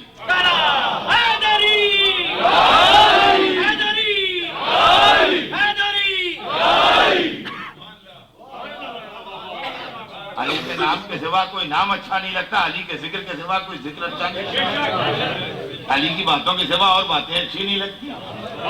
راتوں دن ہمارا یہی مشورہ ہے، کیوں ہے؟ یہی ریزن ہے، یہی ہسٹری ہے جو ہمارے اندر محبت ڈیولپ کر رہی ہے۔ اور بعضوں میں عداوت ڈیولپ کر رہی ہے. نام علی سن کے طبیعت جل جاتی ہے, ذکر علی سن کے مزاج برہم ہو جاتا ہے, کہیں علی لکھا دیکھ کے وحشت ہونے لگتی ہے.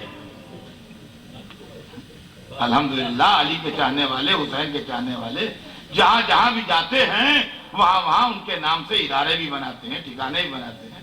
آج مجھے بہت دیکھ کے دل خوش ہوا اس کو کہ الحمدللہ میں اس جگہ آیا کرتا تھا, وہ بھی جگہ اچھی تھی, لیکن ماشاءاللہ یہ جگہ دیکھ کے, حالانکہ ابھی میں نے اس کو مکمل نہیں دیکھا ہے, مجلس کے بعد دیکھوں گا. جب میں آیا تو مجلس شروع ہونے میں بہت کم تھا, لیکن بہرحال پھر بھی جتنا دیکھا میں نے تو دیکھ کے بہت دل خوش ہوا. چاہنے والوں کا یہ بھی ایک مزاج ہے کہ وہ جہاں جاتے ہیں نام علی پر, نام حسین پر کچھ نہ کچھ بنا لیتے ہیں. اور اب یہ بھی چاہنے والوں کا فرض ہے کہ وہ جلد از جلد ایسا انتظام کر دیں کہ اس ادارے پر جو قرضے ہیں اور جو چیزیں ہیں وہ ختم ہو جائیں اور یہ آپ کی اپنی ملکیت ہو جائے. اس لیے کہ ایک بات ذہن میں رکھیے گا ہمیشہ عزیزان گرامی, کہ علی کسی کے محتاج نہیں, ہم علی کے محتاج ہیں. اور یہ چند سینٹر کیا پوری دنیا بھی اگر علی کے سامنے آ جائے تو اقتدار علی کے سامنے اس کی کوئی حیثیت نہیں ہے. لیکن یہ جو ہم اپیل کرتے ہیں اکثر یہ اس کے لیے نہیں کرتے ہیں کہ کوئی مولا کو ضرورت ہے, بلکہ بادشاہوں کی خدمت میں نظر گزرانی جاتی تھی. آپ نے تو وہ زمانے دیکھے نہیں, آپ نے سنی ہے, تاریخ میں پڑھی ہے, بادشاہوں کے سامنے ہاتھوں پر رکھے اشرفیاں نظر گزرانی جاتی تھی. تو نظر اس لیے نہیں گزرانی جاتی تھی کہ بادشاہ کو ضرورت ہے, بلکہ نظر اس لیے گزرانی جاتی تھی کہ یہ ثابت ہو جائے کہ ہم بھی آپ کی رعیت میں ہیں.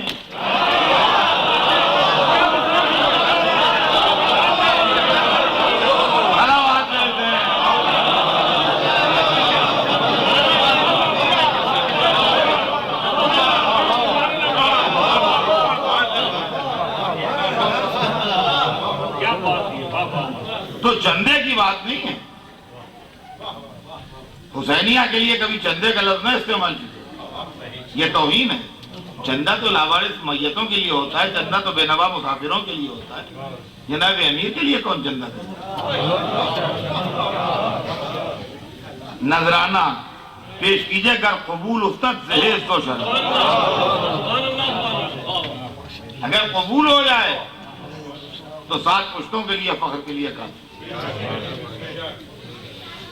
ورنہ پوری کائنات کی دولت ہو علی اس سے بے نیاز.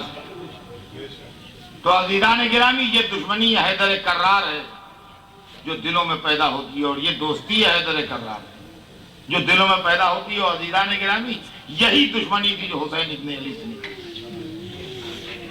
یہی دشمنی تھی جو حسین ابن علی سے نکالی گئی.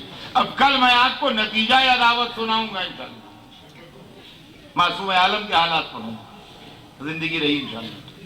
آج تو آپ کو خالی اتنا سنا دوں کہ یہی نتیجہ عداوت تھا جو حسین سے نکالا گیا. کربلا میں جب صبح سے شام تک تلوار چلتی رہی اور اللہ کی راہ میں قربانیاں ہوتی رہیں اور باغ رسالت کے پھول قرباگاہ شہادت پر نظر دیے جاتے رہے, یہاں تک کہ جب دوست نہ رہے تو عزیزوں کی باری آئی. سب سے پہلے اولاد عقیل نے اپنی قربانی پیش کی, اولاد عقیل کے بعد اولاد جعفر نے اپنی قربانی پیش کی, اولاد جعفر کے بعد اماموں کے صاحبزادے قربانیاں پیش کرتے رہے. کبھی علی کا کوئی بیٹا مقتل میں جاتا تھا, کبھی حسن کا کوئی فرزند مقتل میں جاتا تھا, یہاں تک کہ دل کے ٹکڑوں گود کے بالوں کی نوبت آئی. قاسم مقتل میں گئے, اور جب قاسم کی لاش کے ٹکڑے آئے تو عباس نے اجازت دی. عباس کے شہید ہونے سے یہ ثابت ہو گیا کہ اس لشکر میں کوئی علی والا نہیں ہے, اس لیے کہ رسول نے کہا تھا یا علی حبوں کا تقویٰ و ایمان. ثابت ہو گیا اس لشکر میں کوئی مومن نہیں. اگر علی والا ہوتا اور مومن ہوتا تو عباس کا ہاتھ نہ ہوتا. اب حسین نے اس کو بھیجا جو تصویر رسول. علی کا ماننا ایمان ہے, رسول کا ماننا اسلام. علی اکبر کی شہادت نے یہ ثابت کیا کہ اس لشکر میں کوئی مسلمان بھی نہیں, ورنہ شبیہ رسالت کے سینے میں برچی نہ لگی. جب علی اکبر کا لاشا بھی مقتل سے آ گیا تو حسین ایک 6 مہینے کے لال کو لے کے چلے, اور علی اصغر کی شہادت نے یہ بتایا کہ یہ لشکر انسانوں کا لشکر نہیں ہے.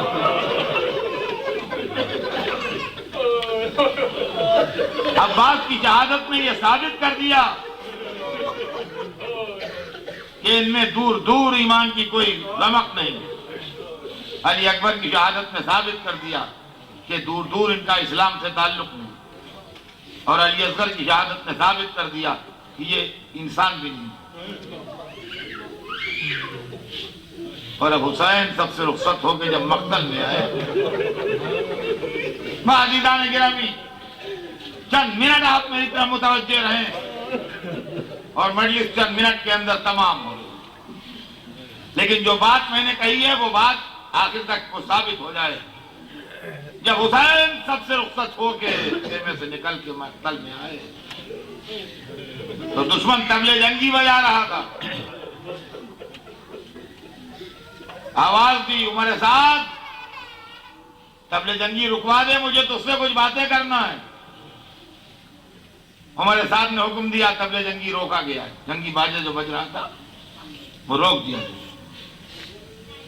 فرمایا عمر سعد میدان میں گھوڑوں اور اونٹوں کی آوازیں بہت ہیں, ان سے کہتے چپ ہو جائیں. کہا یہ میرے بس میں نہیں, یہ نہیں کر سکتا. کہ جانوروں کو چپ کر دوں یہ میرے بس میں نہیں. فرمایا سچ کہا تو نے, بے شک یہ تیرے بس میں نہیں. اچھا یہ میرے بس میں. روایت بتاتی ہے انگشت شہادت کو اشارہ کیا. حسین کا ہاتھ حرکت کر رہا تھا. کربلا کے میدان میں سناٹا پھیل رہا تھا.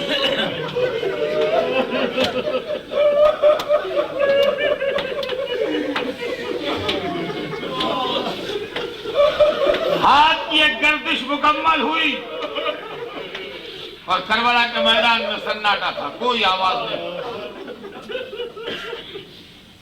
کوئی آواز نہیں تھی کربلا کے میدان میں. نہ کسی آدمی کی آواز تھی, نہ کسی جانور کی آواز تھی, نہ کسی باجے کی آواز تھی. انتہائی ہے کہ ہوا کی آواز بھی نہ تھی, سناٹا تھا.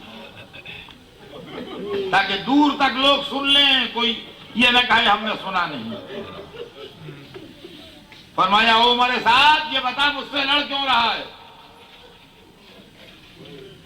یہ بتا مجھ سے کیوں لڑ رہا ہے. تاریخ بتاتی ہے کہ وہ لعین اپنی رکابوں پر زور دے کے اونچا ہوا اور اس نے وہاں سے چلا کے کہا کہ یا حسین بغضاً لأبیک, اے حسین تمہارے باپ کی دشمنی میں تم سے لڑ رہے ہیں. معلومہ دشمنی حیدر کرار کا شعلہ تھا جب کربلا میں بھی بھڑک رہا تھا, اور علی اصغر کی شہادت کے بعد بھی بھڑک رہا تھا. شہادت جناب علی اصغر کے بعد بھی وہ شعلہ بجھا نہیں تھا.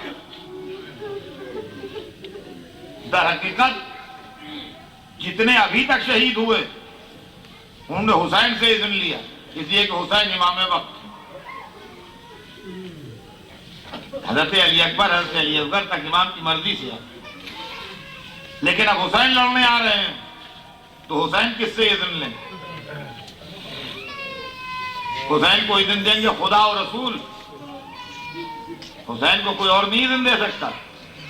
یہ حسین خدا سے اجازت لے رہے ہیں. دشمن سے کہلوا لیا بغضاً لأبیک, تمہارے باپ کی عداوت میں لڑ رہا ہوں.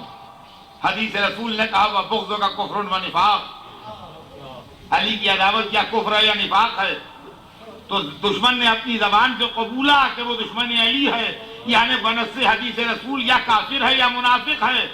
قرآن نے حکم دیا یا ایھا النبی جاہد الکفار والمنافقین واغلظ علیہم, اے نبی جہاد کرو کفار و منافقین سے اور شدت برتو ان پر.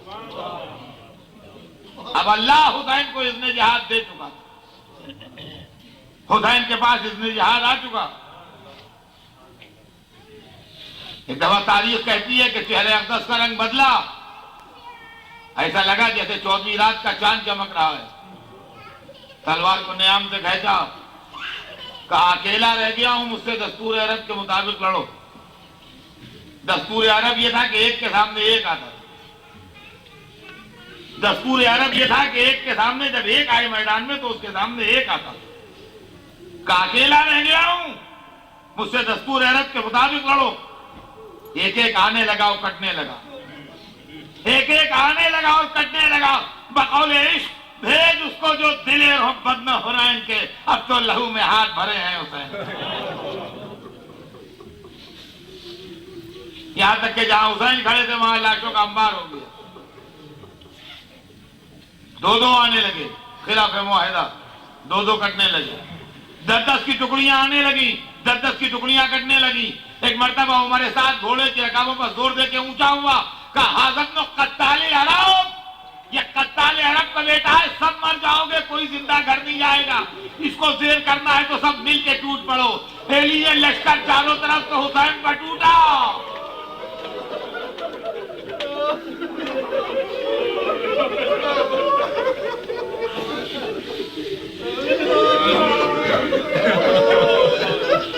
اور تاریخ بتاتی ہے کہ تلوار تول کے لشکر کے بائیں کنارے پر حملہ کیا، میسرے پر، تو اس کو میمنے پر گرایا داہنے کنارے پر، اور اس کے بعد داہنے کنارے پر حملہ کیا تو اس کو بائیں کنارے پر گرایا، اور اس کے بعد ذرا پیچھے ہٹ کے تلوار تول کے جو قلب لشکر پر حملہ کیا تو سارے راوی کہتے ہیں کہ حسین کا قلب لشکر پر حملہ قیامت کا نمونہ تھا۔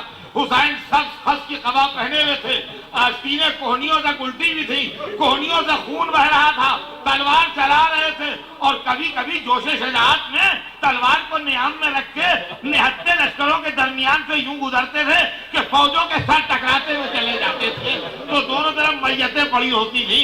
راوی کہتا میں ایک بلندی کے اوپر کھڑا حسین کی لڑائی دیکھ رہا تھا، سردار اپنی فوجوں کو للکار رہے تھے، کربلا کے میدان میں محشر بپا تھا، لوگ حسین پر ٹوٹے پڑ رہے تھے، اور حسین کی شان یہ تھی کہ ایک ماہر پیراک جیسے سمندر میں پہرتا ہو اس طریقے سے وہ فوجوں کے سمندر میں پہر رہے تھے۔ ان کی تلوار ان کے سر کے گرد ہالہ بنائے ہوئے تھی، گھوم رہی تھی، جس سے انسانی جسموں کے ٹکڑے کٹ کٹ کے گر رہے تھے، اور کسی کا وار حسین پر نہیں چل پاتا تھا، اور لشکر کے لشکر کٹ کٹ کے گر رہے تھے، اور سروں کی بوچھار ہو رہی تھی، اور حسین تلوار چلائے جا رہے تھے، اور تلوار چلاتے میں کبھی کبھی کہتے جاتے تھے تم نے میرے عباس کو بھی مار ڈالا، تم نے میرے علی اکبر کو بھی مار ڈالا، ارے تم نے میرے قاسم کو بھی مار ڈالا، تم نے میرے علی اکبر کو بھی نہ چھوڑا۔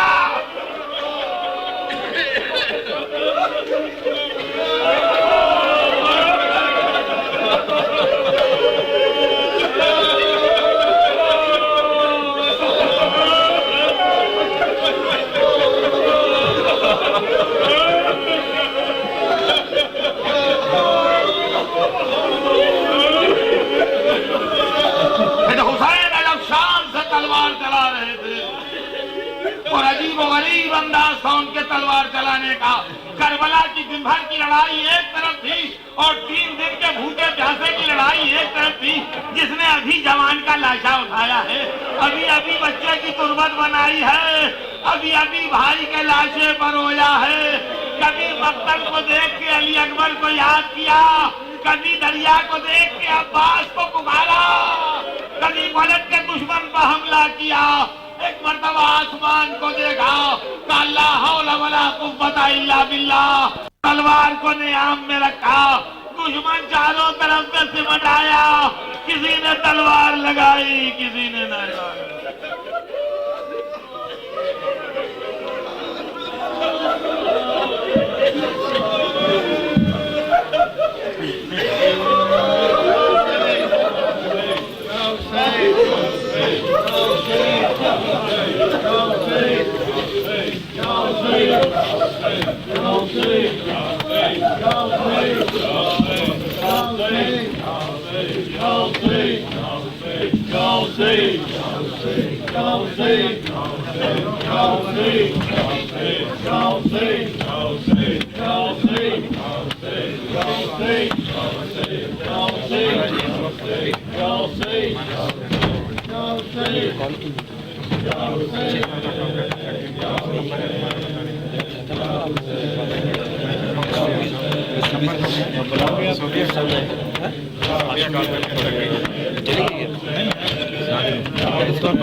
کہتی تھی ماں خون بھر میں چیل پٹ کر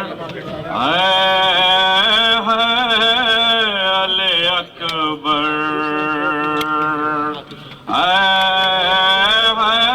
علی اکبر علی اکبر کہتے تھے ماں خون بھر میں یا چل پٹ علی اکبر علی اکبر کہتے تھے ماں خون بھر میں یا چل پٹ علی اکبر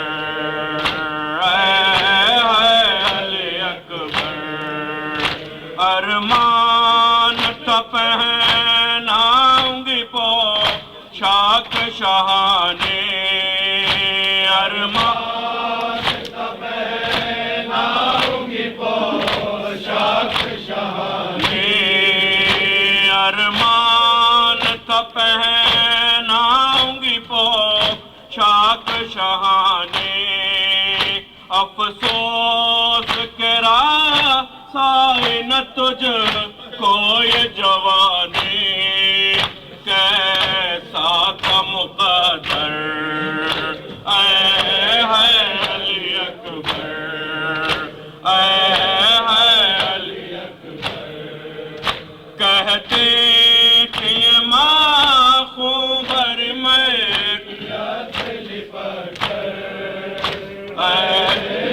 علی اکبر